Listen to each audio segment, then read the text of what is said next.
Hello everyone, welcome to competitive exams tech prep. मेरा नाम पुष्पांजलि है और इस वीडियो से हम स्टार्ट करेंगे data warehousing and data mining की सीरीज को।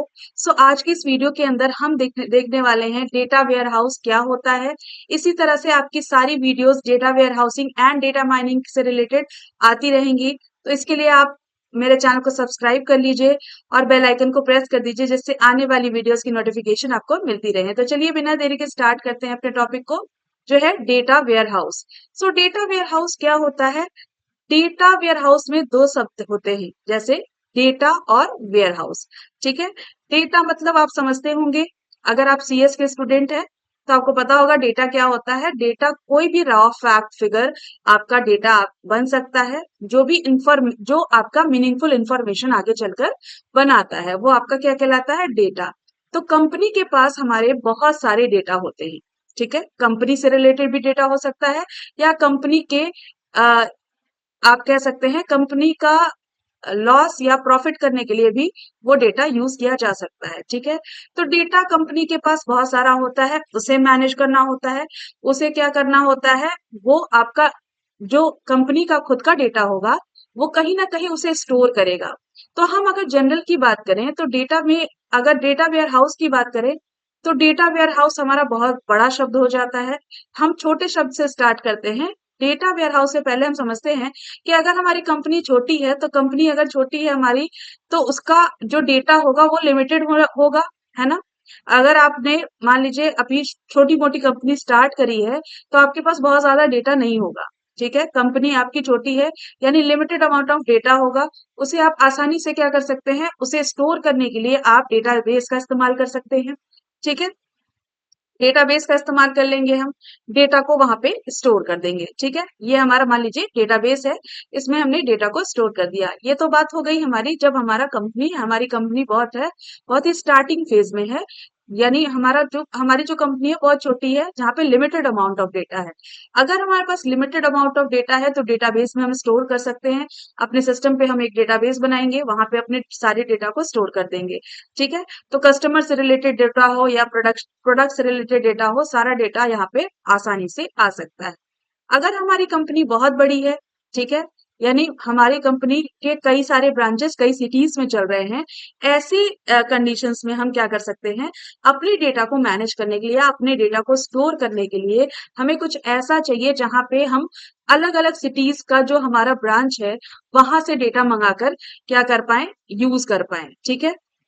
तो अगर मान लीजिए आपके पास बहुत सारे ब्रांचेस हैं, बहुत सारे कार्ड्स आपने डिफरेंट डिफरेंट सिटीज में अपने खोल रखे हैं, तो क्या होगा? मान लीजिए आपके पास कार्ड 1 है, कार्ड 2 है, कार्ड 3 है, ठीक है, कार्ड 4 है। ठीक है। यहाँ पे आपके अलग अलग ब्रांचेस खुले हुए हैं। यहाँ जितने भी एक्टिविटीज हो रहे हैं, जितने भी ऑपरेशंस आप कर रहे हैं, चाहे आप परचेज कर रहे हो चाहे सेल्स कर रहे हो, उन डेटा को आप स्टोर कहाँ कर रहे हैं? इसी कार्ड के डेटाबेस में स्टोर कर दे रहे हैं। ठीक है। तो हर एक कार्ड के पास अपना खुद का डेटाबेस होगा, लेकिन एज अ ओनर अगर आप उन सारे डेटाबेसेस को एक साथ देखना चाह रहे हैं, अगर आप चाह रहे हैं कि कोई आपका एक ऐसा जगह होना चाहिए जहां पे इन सभी डेटाबेस को आप इकट्ठा स्टोर कर पाएं, एक साथ स्टोर कर पाएं, और आसानी से हम उससे पता कर सके कि ओवरऑल हमारे बिजनेस में लॉस हो रहा है कि प्रॉफिट हो रहा है, क्या हमारे बिजनेस के अंदर सिनेरियो चल रहा है। इन सब चीजों को जानने के लिए हमें अपने डेटा को एक जगह, एक सेंट्रल रिपोजिटरी सिस्टम में स्टोर करना पड़ेगा, जिसे हम क्या कहते हैं? डेटा वेयर हाउस कहते हैं। क्लियर बात है? तो आपको समझ में आ गया कि डेटा वेयर हाउस क्या होता है। अगर छोटा या लिमिटेड अमाउंट ऑफ डेटा है तो हम क्या करते हैं? हम अपने डेटाबेस में स्टोर कर लेते हैं। लेकिन अगर हमारे पास डेटा बहुत ज्यादा है, ह्यूज अमाउंट ऑफ डेटा है, तो हम क्या करेंगे? हमें उसे स्टोर करने के लिए एक वेयर हाउस की नीड होगी, जो कि हमें कहाँ से मिलेगी? वो हमें डेटा वेयर हाउस देगा। ठीक है। तो डेटा वेयर हाउस आपका एक बिग स्टोरेज रूम की तरह काम करता है, एक सेंट्रल रिपोजिटरी सिस्टम की तरह काम करता है, जो आपके डेटा को स्टोर कर सकता है। ठीक है। अब ये जो डेटा है, यही हमने समझा कि क्या होता है। अब देखिए, अलग अलग सोर्सेस से डेटा ला सकते हैं। डेटा सोर्स 1, ये जिसमें आपका ऑपरेशनल डेटा भी हो सकता है। ऐसा भी डेटा हो सकता है जो आपकी कंपनी का इंटरनल डेटा हो, और ऐसा भी डेटा हो सकता है जो आपकी कंपनी का एक्सटर्नल डेटा हो। ठीक है? तो कहीं से भी आप डेटा इकट्ठा कर सकते हैं। उन डेटा को अलग-अलग जगह से लाकर उन्हें सबसे पहले क्या किया जाता है, ईटीएल प्रोसेस के थ्रू हम क्या करते हैं, उसे एक पर्टिकुलर फॉर्मेट में कन्वर्ट करते हैं। ईटीएल मतलब क्या होता है, एक्सट्रैक्ट, ट्रांसफॉर्म एंड लोड। यानी सबसे पहले हम डेटा को डेटा सोर्सेस से एक्सट्रैक्ट करते हैं, यहाँ से निकालते हैं डेटा को। एक्सट्रैक्ट करने के बाद उसे पर्टिकुलर फॉर्मेट में ट्रांसफॉर्म करते हैं, यानी डेटा की क्लीनिंग करते हैं। अननेसेसरी डेटा को हटा देते हैं और नेसेसरी डेटा को ले लेते हैं। तो ट्रांसफॉर्म करने के बाद बारी आती है लोड की, यानी डेटा वेयर हाउस में डेटा को फिर लोड कर दिया जाता है। फिर आपका डेटा कहाँ प्रेजेंट हो जाता है, डेटा वेयर हाउस में प्रेजेंट हो जाता है। ठीक है, तो ये हमारा डेटा वेयर हाउसिंग का प्रोसेस होता है, जिसमें अलग अलग सोर्सेस से हम डेटा लाते हैं और उन डेटा को हम कहाँ रखते हैं, एक्सट्रैक्ट, ट्रांसफॉर्म, लोड करके डेटा वेयर हाउस में स्टोर कर देते हैं। डेटा वेयर हाउस में स्टोर करने का मतलब क्या होता है, क्या यूज है उसका। अब हमने एक जगह इकट्ठा कर लिया बहुत लार्ज अमाउंट ऑफ डेटा को, तो वो डेटा कई सालों तक रह सकता है। ठीक है, डेटा वेयर हाउस में हिस्टोरिकल डेटा को हम स्टोर करते हैं, यानी बहुत साल तक डेटा को स्टोर करते हैं। और एक चीज होती है कि डेटा वेयर हाउस में अगर आपने डेटा को स्टोर कर दिया एक बार, फिर उसमें आप चेंजेस नहीं कर सकते हैं। ठीक है, तो एक बार आपने स्टोर करने के बाद उसमें चेंजेस नहीं करना है, डिलीट नहीं कर सकते हैं डेटा को। स्टोर करने के बाद आप सिर्फ उसे एक्सेस कर सकते हैं और एनालाइज कर सकते हैं।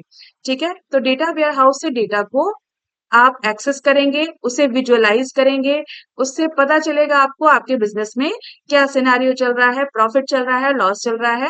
ये चीज आप कर सकते हैं डेटा वेयर हाउस के डेटा से। फिर आप डेटा वेयर हाउस के डेटा से क्या कर सकते हैं, रिपोर्ट्स जनरेट कर सकते हैं। अगर आपकी कंपनी मांगती है कि प्रॉफिट का रिपोर्ट लाइए या सेल्स का रिपोर्ट लाइए या प्रोडक्शन का रिपोर्ट लाइए, तो कोई भी रिपोर्ट आप इजिली डेटा से जनरेट कर सकते हैं। ठीक है, नेक्स्ट आप बिजनेस इंटेलिजेंस में भी इसका यूज कर सकते हैं कि बिजनेस में जो भी आगे के डिसीजंस लेने हैं उनके लिए भी आप इसका इस्तेमाल आसानी से कर सकते हैं। तो डेटा वेयर हाउसिंग में आपका जो डेटा वेयर हाउस है वो आपके डेटा को उसमें से आप बहुत तरीके से यूज कर सकते हैं। तो ह्यूज अमाउंट ऑफ डेटा जब भी आप यूज करना है आपको, तो आप डेटा वेयर हाउस का यूज करेंगे। क्लियर बात है। अब आगे बात करते हैं, इसी को हम देख लेते हैं कि डेटा वेयर हाउस क्या होता है।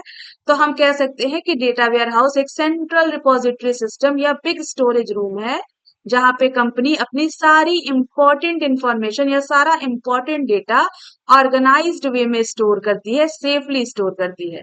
ठीक है, ये क्या करते हैं, डेटा वेयर हाउस जो है वो आपका डिफरेंट सोर्सेस से डेटा को कलेक्ट करती है, उसे अरेंज करती है प्रॉपरली, यानी ट्रांसफॉर्म करती है ईटीएल प्रोसेस के थ्रू, और उसे इजीली आपको एक्सेस करने के लिए जब भी आपको जरूरत होगा वो आपको इजीली एक्सेस प्रोवाइड कर देगी। ठीक है, अब इसकी फॉर्मल डेफिनेशन देख लेते हैं कि डेटा वेयर हाउस जो है वो आपका सेंट्रलाइज्ड होता है, सब्जेक्ट ओरिएंटेड होता है, इंटीग्रेटेड होता है, टाइम वेरिएंट होता है और नॉन वोलाटाइल सिस्टम होता है, जो कि आपके हिस्टोरिकल डेटा को स्टोर करता है, एनालाइज करता है large amount of historical data को डिफरेंट सोर्सेस से, और उनसे डिसीजन मेकिंग करता है। ठीक है, यानी डेटा वेयर हाउस जो है वो आपका सेंट्रलाइज्ड क्यों कह रहे हैं, क्योंकि डिफरेंट सोर्सेस से डेटा लाकर हम एक जगह इकट्ठा कर रहे हैं, एक लोकेशन पे लाके रख रहे हैं, एक सेंटर में लाके रख रहे हैं, इसीलिए इसे क्या कहते हैं, सेंट्रलाइज्ड कहते हैं।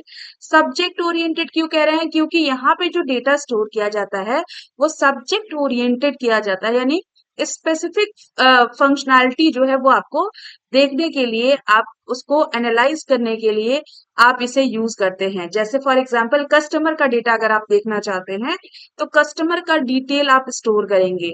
तो कस्टमर का डिटेल हो गया, प्रोडक्ट का डिटेल हो गया, सेल्स का डिटेल हो गया। तो सेल्स का डेटा चाहिए या मार्केटिंग का डेटा चाहिए, तो सब्जेक्ट स्पेसिफिक डेटा आप स्टोर करते हैं, इसीलिए कहते हैं सब्जेक्ट ओरिएंटेड। इंटीग्रेटेड का क्या मतलब है, डेटा को हम क्या करते हैं, आपस में इंटीग्रेट करते हैं, यानी डेटा को क्लीन किया जाता है, ट्रांसफॉर्म किया जाता है और एक साथ स्टैंडर्डाइज्ड फॉर्मेट में हम रखते हैं, स्टोर करते हैं, ताकि आसानी से जब भी हमें डेटा की जरूरत है तो वो हमें इजिली एक्सेस हो पाए। ठीक है, टाइम वेरिएंट क्यों कह रहे हैं? क्योंकि यहाँ पे हम हिस्टोरिकल डेटा को स्टोर करते हैं, यानी कई साल का डेटा स्टोर होता है। तो जब भी हमें किसी पर्टिकुलर ईयर का डेटा चाहिए तो हम आसानी से उसे एक्सेस कर सकते हैं और एनालाइज कर सकते हैं। ठीक है, नॉन वोलेटाइल सिस्टम क्यों कह रहे हैं? क्योंकि यहाँ पे जो डेटा एक बार स्टोर हमने कर दिया, फिर हम उसमें चेंजेस नहीं कर सकते हैं। तो ये फंक्शनैलिटी क्या कहलाती है? Non volatile. इसीलिए कहते हैं डेटा वेयर हाउस सिस्टम क्या होता है? नॉन वोलाटाइल सिस्टम होता है, जिसके थ्रू आप क्या करते हैं? इन सभी फंक्शनैलिटी को लेके आप डेटा को डेटा वेयरहाउस में स्टोर करते हैं, फिर इन डेटा को एनालाइज कर सकते हैं आगे चलकर और डिसीजन ले सकते हैं अपने बिजनेस के लिए। ठीक है, अब इसी को हमने यहाँ पे कैरेक्टरिस्टिक में बता दिया है कि डेटा वेयरहाउस की कैरेक्टरिस्टिक क्या होती हैं। पहला हमने डिस्कस किया सेंट्रलाइज्ड, यानी डेटा को डिफरेंट सोर्सेस से लाके कलेक्ट किया जाता है एक लोकेशन पे और उसे इजीली एक्सेस किया जाता है और एनालाइज किया जाता है, इसीलिए इसे सेंट्रलाइज्ड कहते हैं। सब्जेक्ट ओरिएंटेड, अभी आपको बताया मैंने कि स्पेसिफिक सब्जेक्ट के अराउंड डेटा को ऑर्गेनाइज किया जाता है, यानी कस्टमर का डिटेल चाहिए तो कस्टमर का डेटा हम एक साथ ऑर्गेनाइज करेंगे, सेल्स का डेटा हम एक साथ ऑर्गेनाइज करेंगे, प्रोडक्ट का डेटा हम एक साथ ऑर्गेनाइज करेंगे, मार्केटिंग का डेटा एक साथ ऑर्गेनाइज करेंगे। तो सब्जेक्ट स्पेसिफिक हम डेटा को ऑर्गेनाइज करते हैं, इसीलिए हम इसे सब्जेक्ट ओरिएंटेड कहते हैं। इंटीग्रेटेड, यानी डेटा को क्लीन किया जाता है, ट्रांसफॉर्म किया जाता है, स्टैंडर्डाइज किया जाता है डिफरेंट सोर्सेस से लाके, और उससे इंश्योर किया जाता है कि डेटा में कंसिस्टेंसी हो और डेटा एक्यूरेट स्टोर हो। ठीक है, लास्ट सेकंड देखें, टाइम वेरिएंट हमने बताया कि हिस्टोरिकल डेटा को स्टोर किया जाता है डेटा वेयरहाउस में, सो दैट अगर आप उसे यूज करना चाहें तो आप उसे ट्रेंड एनालिसिस में यूज कर सकते हैं, कंपैरिजंस करा सकते हैं पिछले साल का डेटा लेके और इस बार का डेटा लेके आप आपस में कंपेयर भी करा सकते हैं। ठीक है, नॉन वोलाटाइल नेचर का होता है, यानी डेटा को एक बार आपने लोड कर दिया फिर उसे आप चेंज या अपडेट या डिलीट नहीं कर सकते हैं। ठीक है, हिस्टोरिकल डेटा को फिर आप सिर्फ प्रिजर्व कर सकते हैं, सिर्फ स्टोर कर सकते हैं और फिर आप उसे यूज कर सकते हैं, एनालिसिस कर सकते हैं। ठीक है, आई होप आपको समझ में आ गया होगा कि डेटा वेयर हाउस क्या होता है। एक बार कंक्लूड कर देती हूँ, what is data warehouse? जहां पे डिफरेंट जगह से हमने डेटा सोर्सेस को लेके उसे एक पर्टिकुलर फॉर्मेट में कन्वर्ट करके डेटा वेयर हाउस में स्टोर किया और बाद में उसे विजुअलाइजेशन के लिए, यानी अपने बिजनेस की सारे स्टैट्स देखने के लिए या फिर रिपोर्ट्स जनरेट करने के लिए, बिजनेस इंटेलिजेंस में या डेटा माइनिंग के लिए इसे हम यूज कर सकते हैं। आई होप आपको समझ में आ गया होगा। वीडियो पसंद आई है तो लाइक कर दीजिएगा, अपने फ्रेंड्स के साथ शेयर करिएगा, चैनल पे जुड़ नहीं है तो जुड़ जाइएगा। Thank you for watching.